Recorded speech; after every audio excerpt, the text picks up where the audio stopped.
Inshallah, today we're going to talk a little bit about history because we haven't done history for a while. And I recited Surah Ibrahim, and in it we learned that the Prophet Ibrahim, of course, built the Kaaba.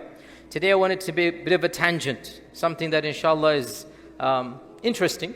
As usual, I like these tidbits of history. As we're all aware, the one original stone that remains from the time of Ibrahim is which stone?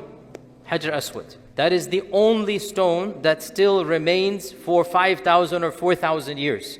And that is, by the way, a huge achievement. 4,000 years, there's hardly any structure on earth, right? And the building of the Kaaba has gone many times, different buildings, right? The stones of the Kaaba don't go back 4,000 years. The physical bricks of the Kaaba, they are renewed every few decades, believe it or not. The last renewal was 1997. Right? So the stones, the bricks of the Kaaba is like any house, you have to build it over and over again. But there's one brick that has been there for 4,000 years. And that is, of course, the Hajr-E-Aswad. Today's brief khatir, I'm going to give you some interesting facts about the Hajr-E-Aswad that a lot of people perhaps are not aware of. Obviously, there's pre-Islamic, there's seerah, and post-Islamic. Pre-Islamic, what we know is that from our tradition, Jibreel alayhi salam brought the Hajr-E-Aswad to Ibrahim alayhi salam. It is a stone or a rock that is coming from up above. It is not something from this earth. It is a blessing Allah gifted to Ibrahim alayhi salam. And that's why the people preserved it. That's why every time the Kaaba was rebuilt, they kept the Hajr-E-Aswad.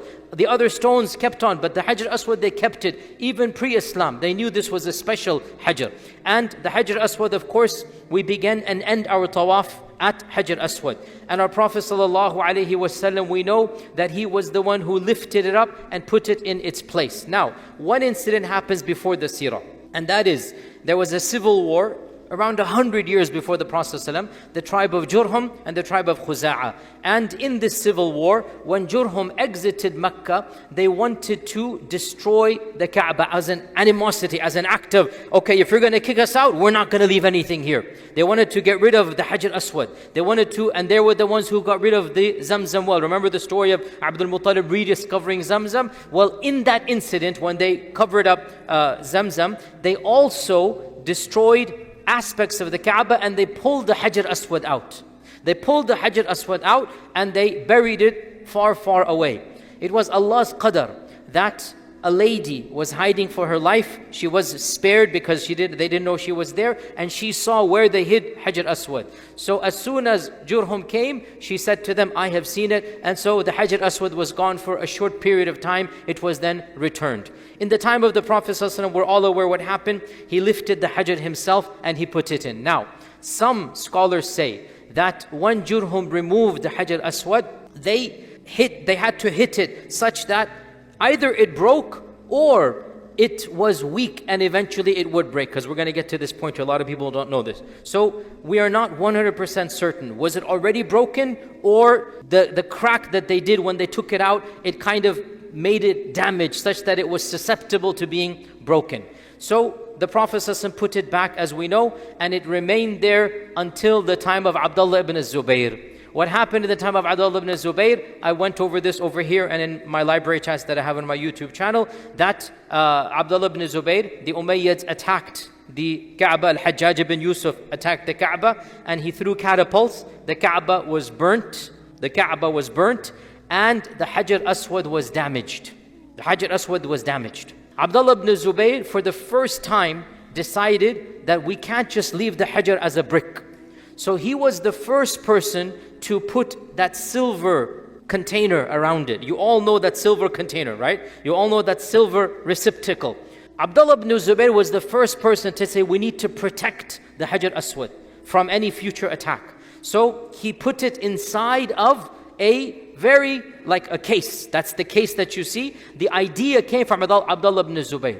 That was the first time the Hajr-E-Aswad was put, and they say it was a case made out of alloys of silver and of other elements put together. Whatever he had, he just made it an icon or a case to put over there. That case remained until the time of Harun al-Rashid.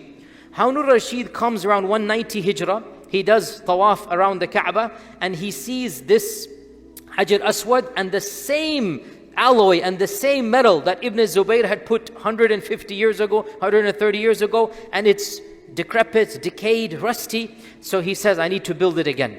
So Harun al-Rashid spent a mini fortune, and he put 100% silver and like the most expensive material, because you have to remember, Ibn Zubayr, they didn't have access to what Harun al-Rashid had access to, right? Ibn Zubayr is, relatively speaking, in terms of civilization, don't misunderstand me, relatively primitive. I mean, they don't have, as for Harun al-Rashid, this is Baghdad. This is the city of 1,001 nights. This is the pinnacle of the Muslim empire. So the craftsmen and the skills and the technology has gone leaps and bounds. So Harun al-Rashid is the one who makes that shape that we're familiar with, right? That beautiful shape and that alloys. This is Harun al-Rashid in 190 Hijrah. So Harun al-Rashid makes that, and he then, covers the Hajr-E-Aswad in this regard. Then 317 Hijrah, a tragedy happens. Now, if you don't know this tragedy, I'm sorry that I have to be the one to tell this to you, but this is history. I don't change history, it is what it is. And I keep on saying, there's a statement you should memorize from me. Our religion is divine, our history is human. Our religion is divine, our history is human. In the year 317 Hijrah, there were many different schisms and groups, many different sects and ideologies. And one of the most fanatical sects, one of the most extreme right-wing, literally like killing and murdering and mayhem, it was a breakaway of Ismaili Islam that called themselves the Qaramita, the Karamatians in English, the Qaramita. Now, Ismailism is one of the branches of Shi'ism. Very briefly, you have 7er Ismaili, you have 12er Ithna Ashari, you have 5er Zaydi. These are the main 3 branches of Shi'ism. And Ismailism is considered to be, from our perspective, the farthest to us. It's always been the case. And within Ismailism, there are many different branches. And in our times, all of you are aware, you have the Nizari Aga Khani branch, you have the Bohra branch, you have the Duruz as well. The Qaramita were the most extreme of the Ismailis, the most extreme. And they didn't follow the Sharia, they didn't pray 5 times a day, they had really bizarre theology, and they made an empire in what is now the island of Bahrain and Al-Ahsa in Saudi Arabia. Al-Ahsa, there's a region there. They made an entire empire over there, right? So they had their mini dynasty, separate from the Abbasids, separate from even the Fatimids. The Fatimids of Egypt were Ismaili, right? The Qaramita said to the Ismaili Fatimid Caliphate, you are outside Islam, you are kafir. They didn't acknowledge the Fatimid Khalifa. They were that much breakaway. And they started fighting the Abbasids.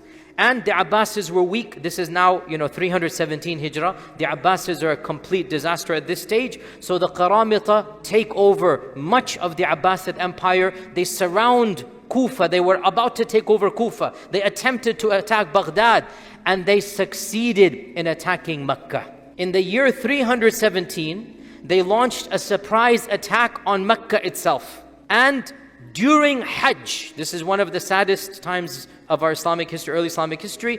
During Hajj, they killed 20,000 Hujjaj.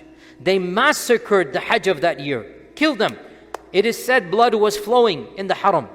Astaghfirullah, they filled the bi'r of Zamzam with dead bodies. You could not drink Zamzam for months after this. They filled the well of Zamzam with dead bodies. Their leader uttered kufri statements on top of the Kaaba. I don't want to repeat them. You can look up books of history. It's vulgar kufri statements. And he commanded the Hajr-E-Aswad be taken out. They attempted to remove it, but Harun al-Rashid had placed it so solidly, they could not remove the metal. They couldn't remove the silver. So they began hitting the Hajr-E-Aswad with an axe. And they caused the Hajr to crumble. And they then took the Hajr in a bag. Crumbled now, pebbles. And they went to their land far away, Qatif, Ahsa, in that region. And they built, I'm sorry to tell you this, this is history. They built another Kaaba over there. And they put the Hajr over there. And they demanded the people do tawaf of that Kaaba. And the people refused, their own people in that region. So they fought their own people and killed another few thousand of their own people. For 22 years, there was no Hajr-E-Aswad in Mecca. For 22 years, the Hajr-E-Aswad was in Qatif. And by the way, to this day, that region, and some say that actual structure they built, it is still present to this day. Some say, I have people that have gone there, acquaintances of mine, they have said they have seen it, wallahu a'lam. But for sure the region is still there, the land is still there. And for 22 years, the Abbasid Khalifa attempted to get it back, but their empire was too strong. They fought them back. The Abbasid Khalifa said, give me a price and I'll get it back. They refused. 50,000, 100,000 gold coins, like, $10 million. They refused. They did not want to give it. Until it is said the Fatimids interceded. Because the Fatimids were, they had animosity between the Qaramita, but at least they were one strand. So the Fatimids interceded through some treaty, because what was happening was the Fatimids were getting the blame that this is your group. And the Fatimids was like, no, this is not our group, this is the Qaramita. It's not nothing to do with us. But because they were Ismaili, so the Fatimids were getting the blame that you guys are doing this. So the Fatimids felt the PR pressure, right? So the Fatimids intervened, they got involved with the Qaramita, and they made some type of treaty. The details are a bit vague, but the Qaramita then, it is said that, in the main mosque of Kufa, a bag was thrown in and said, this is the Hajr-E-Aswad. And so the pebbles were there. And so it was then brought back to the Haram in Mecca. And this is when, now again, this is a fact you should all be aware of. So now the Hajr-E-Aswad has been made into pebbles. It is no longer a stone, a brick. It has been into pebbles. They say there were 15, 20 such pebbles. So what the ruler of Mecca did, his name is known, what the ruler of Mecca did is that he made an ingot, he made like an alloy of tar and of metal and of other substances, and he placed pebbles into that ingot, into that mass, and then he put the silver around that. So the actual Hajr-E-Aswad is not the black ingot, the black stone that you see inside the silver. The actual Hajr-E-Aswad are small pebbles inside of that black structure. And if you look at any picture, and if Allah blesses you to ever kiss the Hajr-E-Aswad, make sure you take a look inside, and you will see small pebbles, each one of which is like this big. That is Hajr-E-Aswad. The bulk of the structure, sorry to tell you this, it's not the Hajar. Now by the way, all of it, if you just kiss it or what, you've done your job. Let's not make the religion more complicated. You don't have to aim your lips straight for that small little pebble. Don't worry about it, right? Allah is Ghafoor and Rahim. It's not our fault. What can we do? It happened. But technically speaking, you should be aware that that big black mass that you see, 95% of it is just alloys.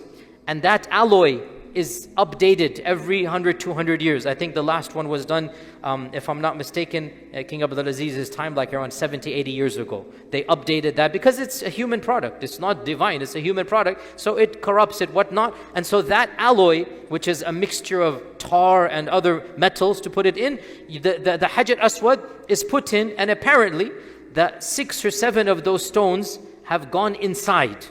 So you don't see them. And only 7 are visible. Majority of them are too small to even see.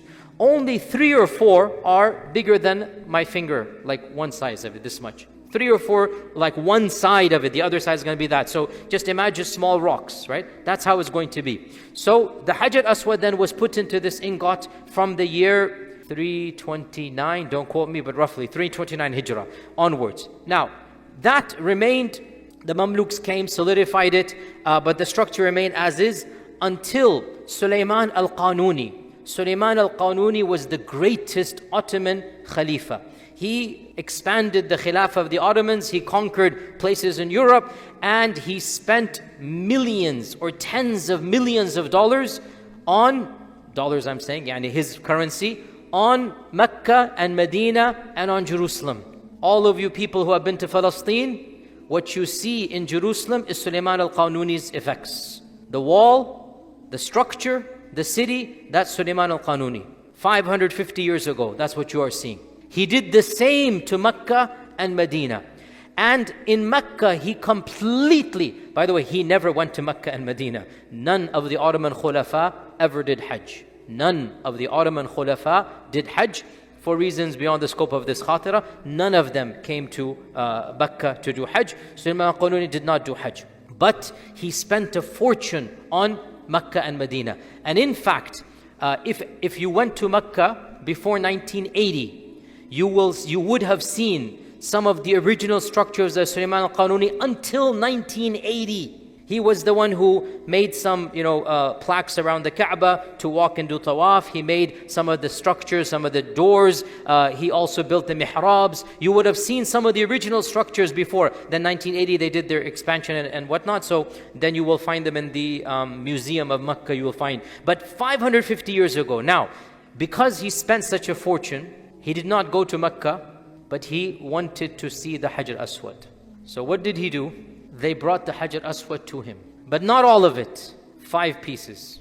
They bought 5 pieces from this ingot, because he redid it again. He got rid of the tar and the metal, and then he redid it all over again. And when he redid it all over again, he's Sulaiman al-Qanuni, so he just took 5, put it in his pocket, metaphorically. Obviously, he didn't put it in his pocket, he's in Istanbul. But it was brought to him in Turkey, in Istanbul. And Sulaiman al-Qanuni, his main architect, some of you should know this. Who was his main architect? Sinan. Sinan, the person who built like half of Istanbul is Sinan, right? Everywhere you go, you find Sinan, Sinan, Sinan, right? Sinan decided, the wazir of that time, Mehmed Pasha, the wazir of that time, Mehmed Pasha, decided that he will build a special masjid to house the 5 stones from the Hajr-E-Aswad. So he built a masjid called Masjid Sulaiman Pasha in Istanbul, standing to this day by Sinan. So Sulaiman Pasha financed his masjid. He was the vizier. And so being the vizier, however he got the stones, he got the stones. He got these 5 stones. Sinan built a special, beautiful masjid for the vizier. And at key places in the masjid, he put the Hajr-E-Aswad, or these 5 pebbles of the Hajr-E-Aswad. So when you walk into the masjid, one of them is there. When you're praying in the mihrab, one of them is there. When the khatib walks into the mihrab, the mimbar, one of them is there, right? So to this day, 5 stones of the Hajr-E-Aswad are in Istanbul.